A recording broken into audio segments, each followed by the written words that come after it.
বলিউডের ঝাঁ চকচকে জীবনের আড়ালে লুকিয়ে থাকে অনেক গোপন রহস্য, যা সাধারণত শোবিজের বাইরে আসে না। তেমন এক অন্ধকার অধ্যায়ের কথা ফাঁস করে দিলেন ৯০-এর দশকের অন্যতম জনপ্রিয় অভিনেত্রী মনীষা কৈরালা। বলিউড নিয়ে সবসময় খোলা মনে কথা বলেন অভিনেত্রী মনীষা কৈরালা। এবার ৯০-এর দশকে বলিউডের কর্মপদ্ধতি নিয়ে মন্তব্য করেছেন তিনি। একই সঙ্গে সে সময় অভিনেত্রীদের প্রতি ইন্ডাস্ট্রির মনোভাব কিরকম ছিল সে প্রসঙ্গেও আলোকপাত করেছেন এই অভিনেত্রী।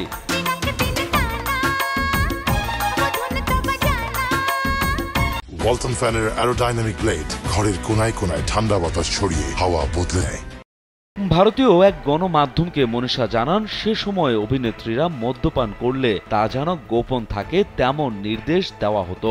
অভিনেত্রী বলেন, সওদাগর সিনেমায় কাজের সময় কোমল পানীয়ের সঙ্গে ভদকা মিশিয়ে তাকে দেওয়া হয়েছিল। বলা হয়েছিল এ ব্যাপারটি যেন কেউ না জানে।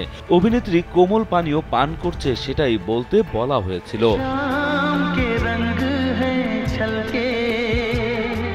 মনীষা পরে বিষয়টি তার মাকে জানিয়েছিলেন, তবে তার মা সবসময় সত্যি কথা বলার পরামর্শ দেন তাকে। এদিকে মনীষা বলেন, যদি আমি কারো সঙ্গে সম্পর্কে জড়াই তাহলে আড়াল করব কেন? কেউ আমাকে তার জন্য বিচার করতেই পারেন, কিন্তু আমি আমার নিজের শর্তে বাঁচতে চাই। ৯০-এর দশকে ইন্ডাস্ট্রিতে নায়কের একাধিক প্রেমিকা থাকা নিয়েও কোনো সমস্যা ছিল না, তবে অভিনেত্রীদের ক্ষেত্রে বলতে হতো তাদের কেউ কখনো স্পর্শ করেনি।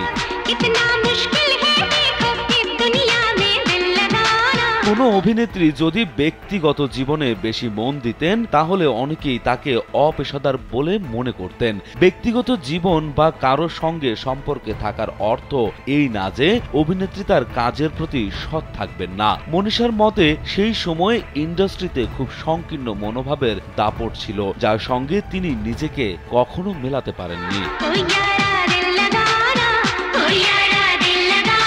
রাজু আহমেদ, কালবেলা।